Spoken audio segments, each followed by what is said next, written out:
Sup guys, and welcome to Generically Yours, the channel that proves that with enough coffee and creativity, anything's possible. Recently, I was asked to do something that was not only a first for me, but a unique opportunity. So how could I say no? I was asked by a local Walmart if I could paint a mural in the back of their store for the associates. What other chance would I have to have my art larger than life in a very public space? Well, not public to the public, but public to the people that work there. You know what I mean. But what other opportunity would come knocking so happily and say, "Here I am, take me, take this opportunity"? So I did. Have I ever painted a mural before this? No. But was I going to try it? Heck yeah. Fueled by coffee and creativity, anything's possible. So I made it possible. While painting this mural, I did manage to take some progress video of it as I did it.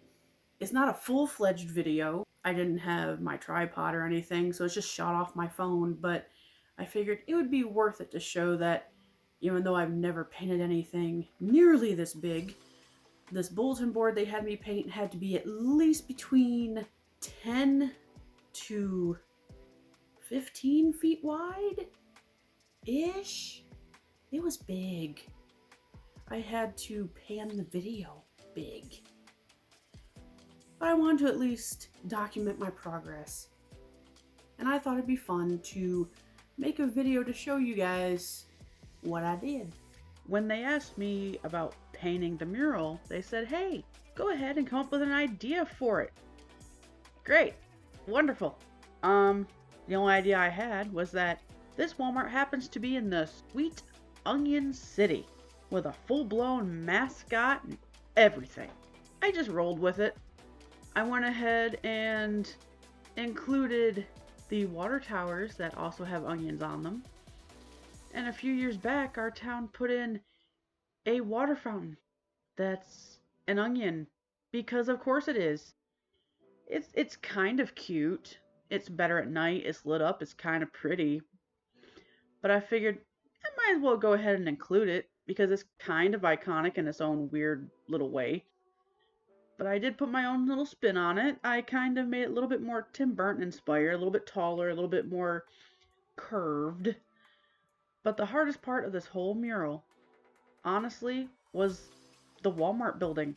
I had to make it as symmetrical as possible, which means I had to measure out everything precisely. It was a pain in the butt.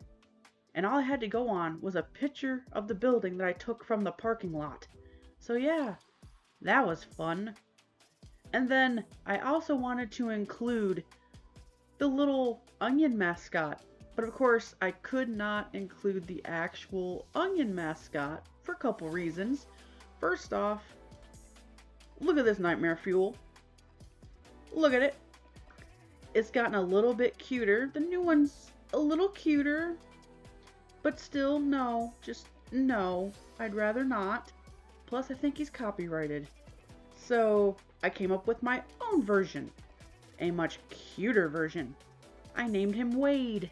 He's named after one of the managers.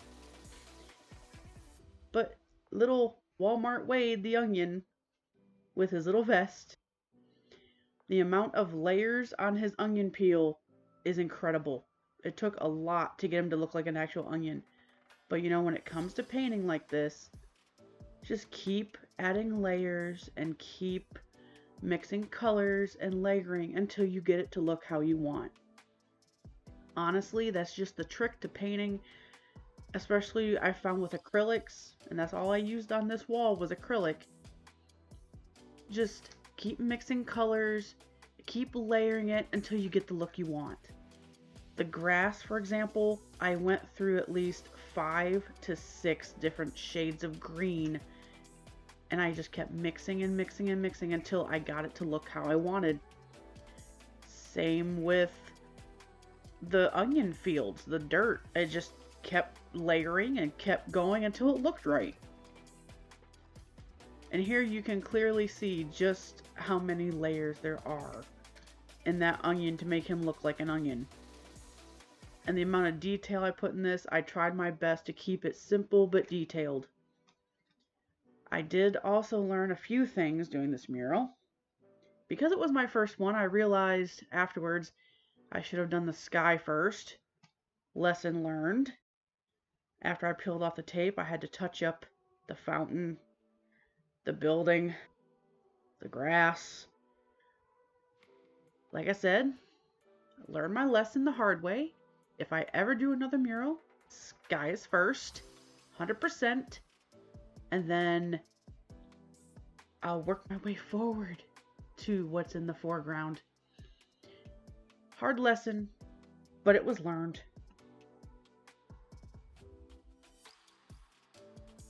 So guys, as you can see, I made it work. I did the thing, and I'm pretty proud of how it turned out. Have I ever painted anything that big before? No, definitely not. But I knew that if I put my mind to it, I could. So I did. And sometimes, honestly, that's all it takes. Is just thinking, if I can do it small, I can do it big. If I can do it this way, I can make it work that way. A lot of times it's just putting your mind to it and saying, I can definitely do the thing. I'm going to try to do the thing. Because the only time you fail is when you stop trying, right? But I'm proud of it. And I know that's going to be in there for a while. A very long while. And the fact that I left my mark on a public building for everybody to see is pretty incredible. So when opportunity comes knocking, sometimes it's worth it to answer the door. Sometimes you get some opportunities that you may never get again. Life's too short to be normal and boring, so take the opportunities. Take a chance. You might be able to do something cool, something different, something unique, something that not just anybody can ever do. Please guys, if you haven't already, hit the subscribe button and hit it hard. Make sure to comment below. Let me know, have you ever had an opportunity to do a mural? How did you tackle it?